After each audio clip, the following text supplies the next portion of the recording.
कदम बढ़ा ले, हलों को मिटा ले, आजा खाली ছোট লোকের বাচ্চা, ভালো করে কফি সার্ভ করতে পারোস না, রেস্টুরেন্টে জব নিয়ে নিছস। আমাকে নিয়ে যা বলার বলেন, আমার বাবাকে নিয়ে কিছু বলবেন না। আরে মূর্খের বাচ্চা কি করে শুনছস নি? মূর্খের বাচ্চা আমি না, মূর্খের বাচ্চা আপনি।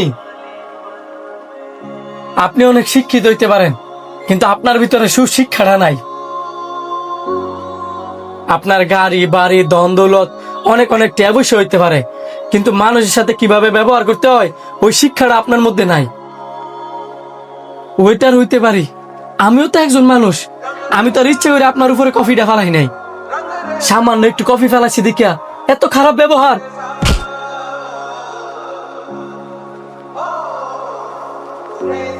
স্যার, আপনিও তুই সামান্য একটা ওয়েটার হইয়া আমার কাস্টমারের সাথে দুর্ব্যবহার করার অধিকার তো রেখে দিছে। বাহ স্যার বাহ, অন্যায় করলো উনি আর আপনি আমার শাসাইতেছেন। আমি গরিব দেখা সামান্য একটু ভুলের কারণে উনি আমার মারছে, আবার আপনিও আমার মারতেছেন। পৃথিবীর নিয়ম রে এমন, বড় লোকের যত দোষী হোক নাকি লিখে, গরিবের দোষটাই বেশি চোখে পড়ে। তোরে আবেগী কথা দিয়ে আমার রেস্টুরেন্ট চলতো না, বেরো।